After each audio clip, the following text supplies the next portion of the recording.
Assalamualaikum warahmatullahi wabarakatuh. Perkenalkan, nama saya Putri Husnul Khatimah dengan NIM 24 OSP 148 dari jurusan Otomasi Sistem Permesinan kelas 2D. Tujuan dibuatnya video ini untuk memenuhi final meet dari teori mesin listrik dengan dosen pengampu. Dengan hormat saya sebutkan namanya Bapak Taufik Mukhtar STMT. Adapun beberapa tugas yang diberikan seperti yang bagian A, jelaskan jawaban pertanyaan berikut. Jika ada gambar atau grafik terkait, tampilkan. Nomor 1, di bidang pekerjaan mana diaplikasikan mata kuliah mesin listrik, khususnya pembahasan generator listrik.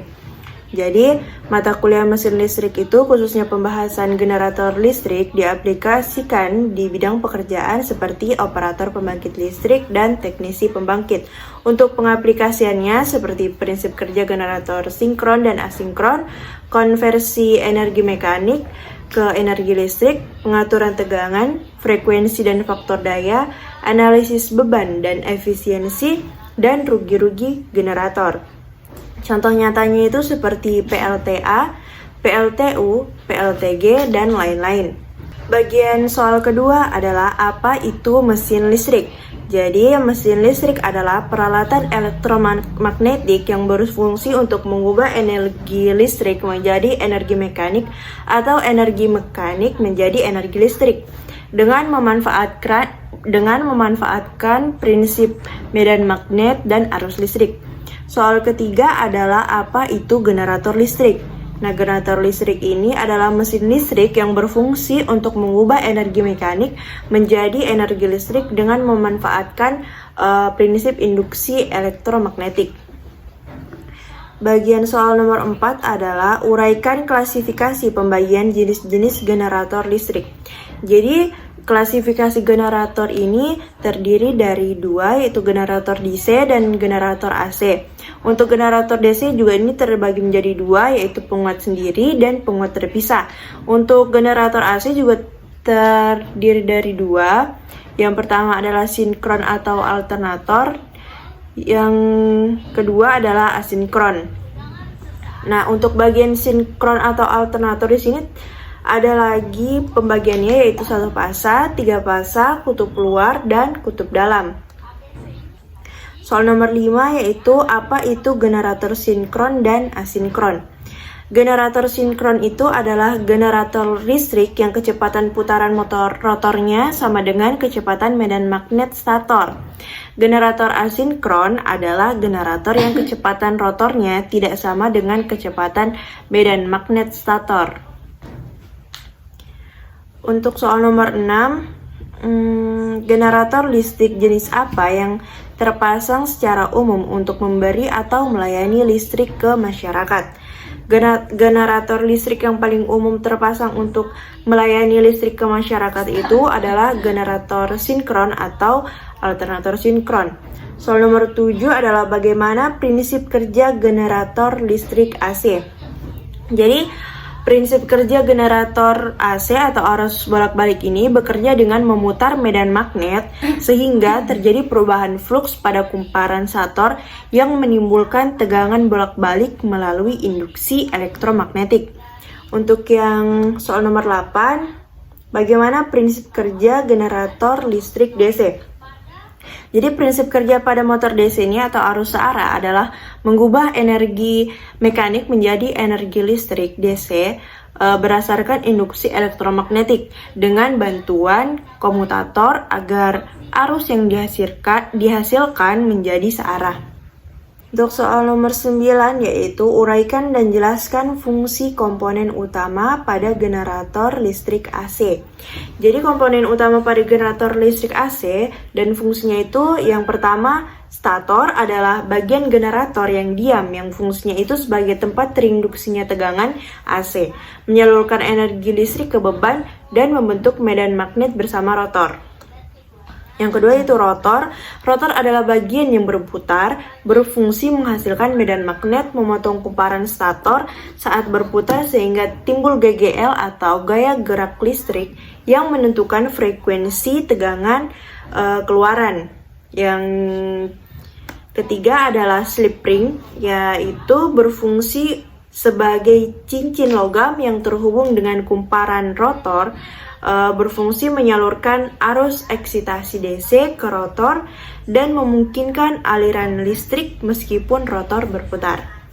Bagian keempat adalah sikat atau brush, adalah sikat yang terbuat dari karbon dan bersentuhan dengan slip ring, berfungsi menghubungkan sumber arus eksitasi ke rotor dan menjaga kontak listrik yang stabil saat rotor berputar.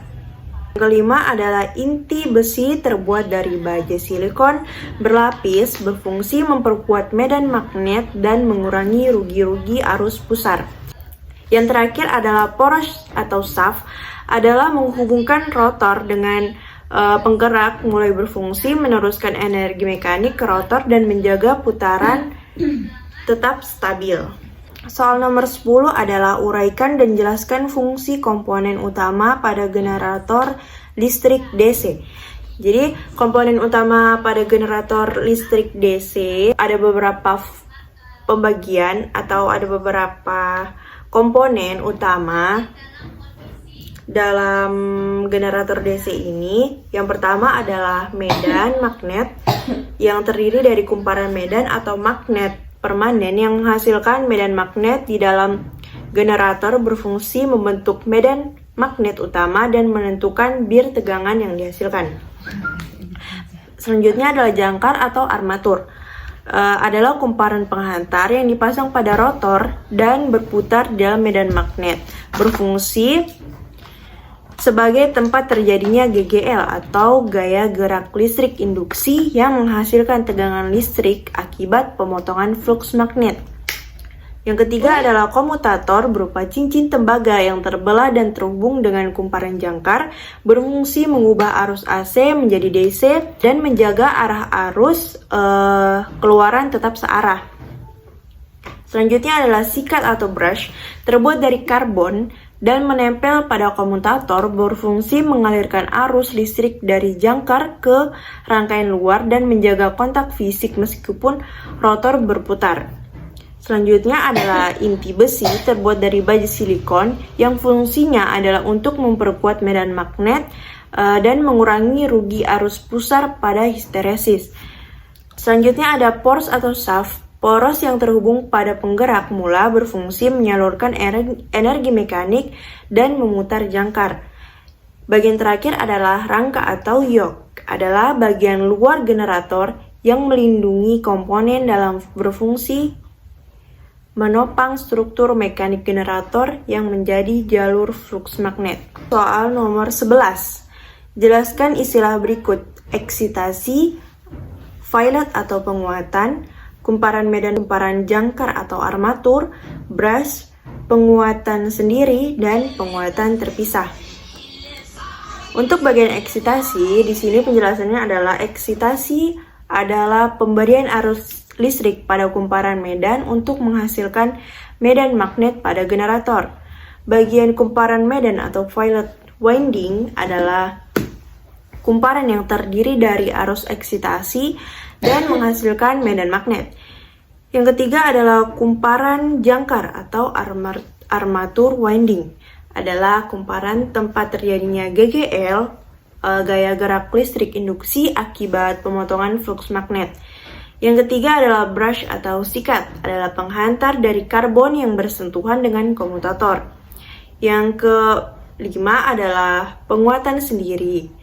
Dan penguatan sendiri ini adalah sistem eksitasi di mana arus medan diperoleh dari tegangan yang dihasilkan generator itu sendiri. Yang terakhir adalah penguatan terpisah, di mana penguatan terpisah ini adalah sistem eksitasi di mana arus medan berasal dari sumber listrik keluar yang terpisah dari generator. Lanjut di soal nomor 12, yaitu apa perbedaan generator kutub dalam dan generator kutub luar. Di sini saya sudah mencantumkan gambarnya. Untuk yang ini adalah generator kutub dalam dan yang di bawah ini adalah generator kutub luar. Untuk generator kutub dalam itu adalah generator di mana kutub magnet terletak di bagian dalam, sedangkan kumparan jangkarnya berada di luar atau stator. Untuk bagian generator kutub luar adalah generator di mana kutub magnet terletak di bagian luar, sedangkan kumparan jangkarnya itu berada di bagian dalam. Masuk pada soal bagian B, yaitu jawab dan jelaskan hasil analisa output generator berikut. Jika ada gambar atau grafik terkait, maka tampilkan. Untuk soal pertama, diketahui output generator pada waktu ABC kali sin Y delta volt atau output generator alpha ABC kali sin alpha volt dengan frekuensi BC Hz. ABC adalah 3 digit terakhir dari NIM 24OSP148, ABC 148, dan BC 48 Hz. Untuk bagian sumbu horizontal, di sini menyatakan bahwa sudut putar generator 0 derajat sama dengan 360 derajat. Satu putaran penuh itu 360 derajat, jadi satu siklusnya itu tegangan AC. Untuk bagian sumbu vertikalnya, di sini menyatakan besar tegangan yang dihasilkan generator. Untuk bagian sumbu datarnya tadi itu bagian alfa ya teman-teman, dan untuk bagian vertikalnya itu adalah volt. Lanjut, pada bagian alfa 0 derajat nilai sin nya itu adalah 0, sehingga tegangannya itu 0 volt. Artinya generator mulai menghasilkan tegangan dari 0.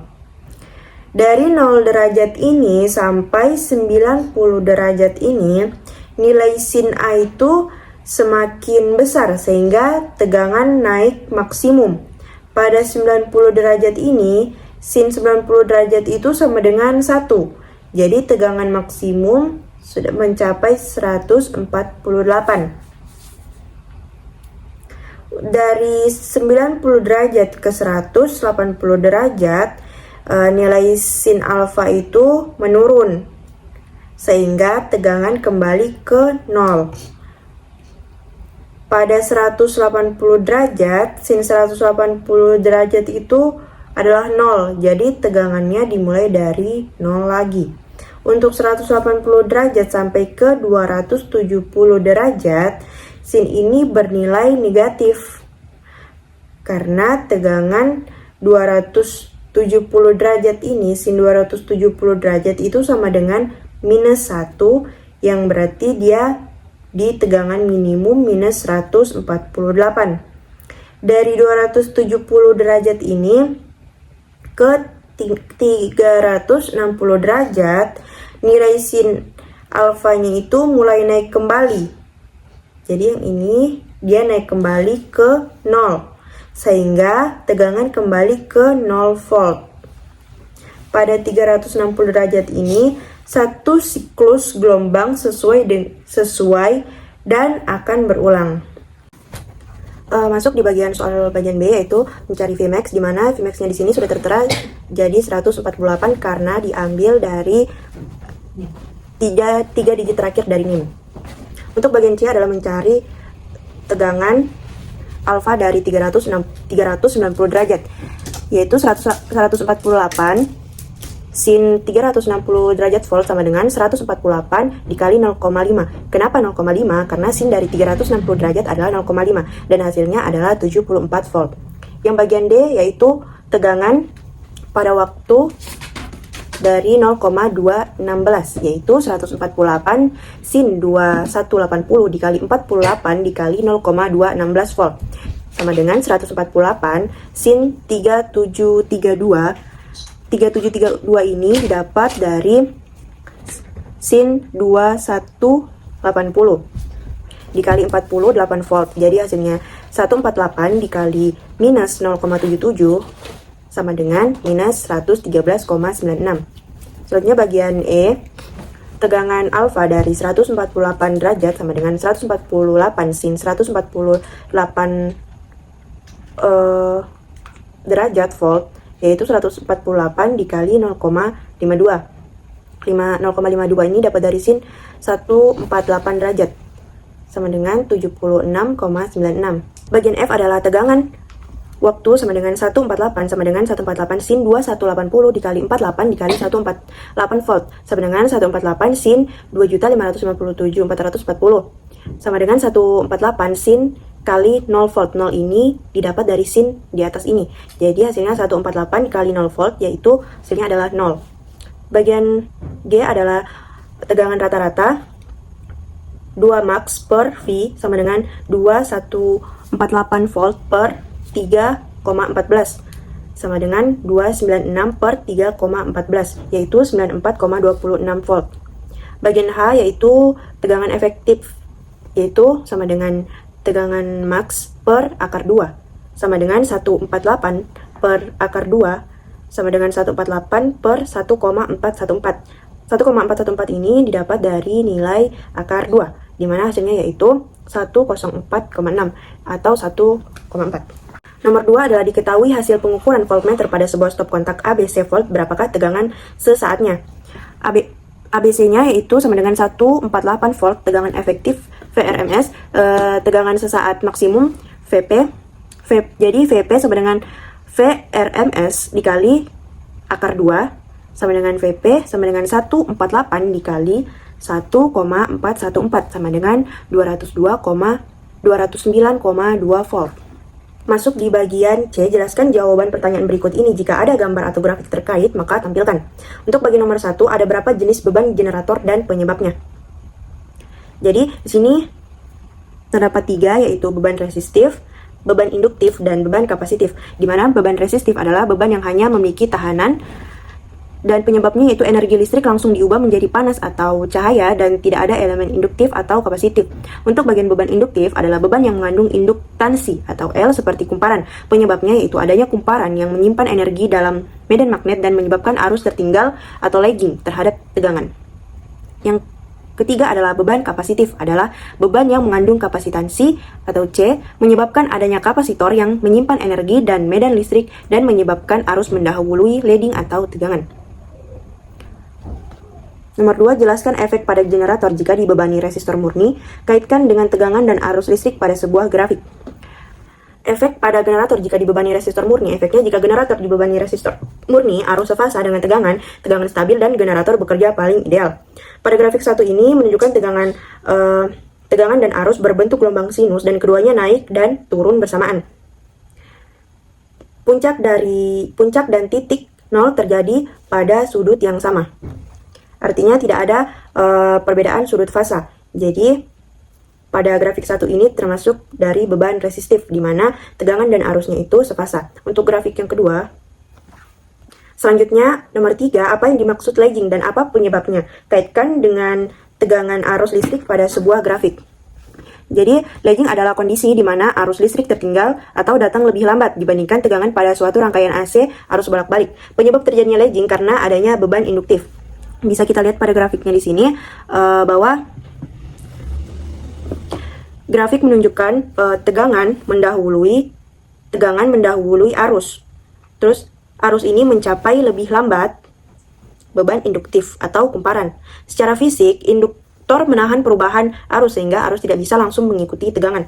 Jadi grafik dari lagging ini, arus tertinggal dari tegangan. Jadi dia termasuk dari beban induktif. Selanjutnya adalah bagian leading dan penyebabnya. Leading adalah kondisi di mana arus listrik mendahului atau datang lebih dulu dibandingkan tegangan pada rangkaian AC. Penyebabnya terjadi leading karena adanya beban kapasitif. Di sini bisa dilihat pada gambar ini bahwa arus mendahului tegangan. Dan itulah yang dinamakan dengan leading. Untuk bagian soal nomor 5, jelaskan prinsip kerja terbentuk tegangan listrik 3 fasa atau prinsip kerja generator 3 fasa. Prinsip kerja generator 3 fasa itu, dia bekerja berdasarkan prinsip induksi elektromagnetik. Di dalam generator terdapat 3 kumparan stator yang dipasang dengan posisi berjarak 120 derajat listrik satu sama lain. Ketika kumparan ini berfungsi sebagai tempat timbulnya tegangan listrik. Bagian soal nomor 6 yaitu bagaimana caranya agar listrik yang kondisi lagging dapat berubah menjadi sefasa. Jadi, agar sistem listrik yang kondisinya lagging dapat berubah mendekati sefasa, caranya adalah dengan mengurangi efek induksi dan menambah beban kapasitif seperti bank kapasitor.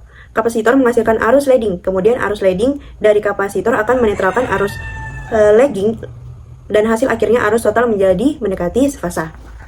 Soal nomor 7 adalah jawab dan jelaskan berapa nilai VR, VS, dan VT saat alfa 90 derajat ABC, yaitu 3 digit terakhir dari NIM.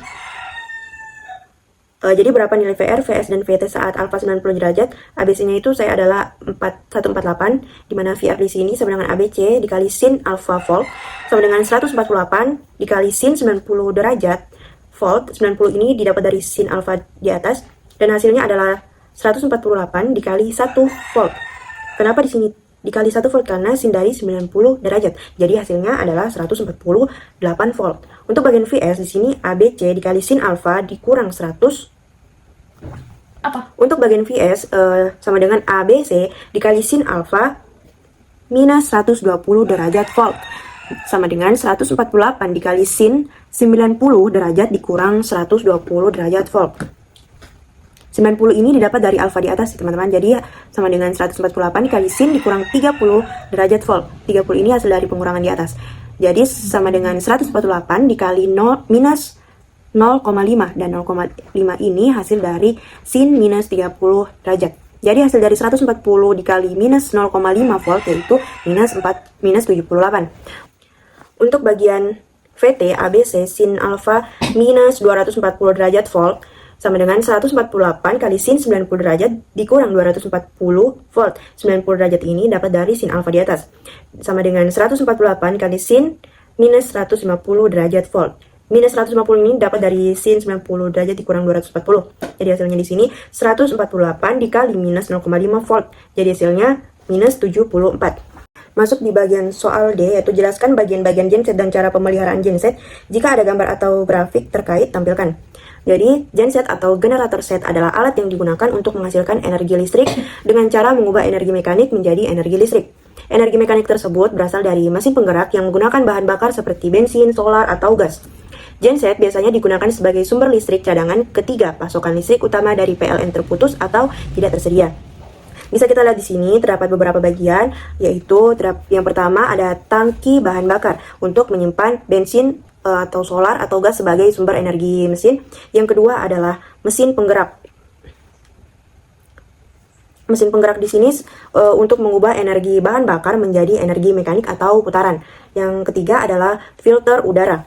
Filter udara di sini gunanya adalah untuk menyaring udara yang masuk ke mesin agar pembakaran tetap bersih dan efisien.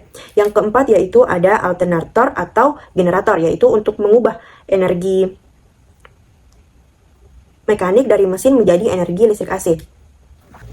Selanjutnya di sini ada alternator atau generator yang dimana fungsinya adalah untuk mengubah energi mekanik dari mesin menjadi energi listrik AC. Selanjutnya yang kelima adalah panel kontrol. Jadi bagian panel kontrol ini berfungsi untuk mengatur dan memantau tegangan, arus, frekuensi, serta on atau off pada genset. Yang keenam adalah stop kontak. Yang ini. Bagian stop kontak ini berfungsi sebagai tempat keluaran listrik untuk menghubungkan beban atau peralatan listrik. Yang ketujuh ada aki atau baterai. Di sini dia untuk menyediakan daya awal untuk starter listrik saat menghidupkan genset. Kedelapan adalah sistem starter. Ini gunanya adalah untuk memutar mesin pertama kali agar genset dapat menyala. Di sini juga ada knalpot, gunanya adalah untuk membuang gas sisa pembakaran dari mesin. Yang ke-10 adalah rangka atau frame, di mana gunanya adalah untuk menopang dan melindungi seluruh komponen pada genset. Yang terakhir atau yang ke-11 adalah roda. Roda ini fungsinya untuk memudahkan pemindahan pada genset.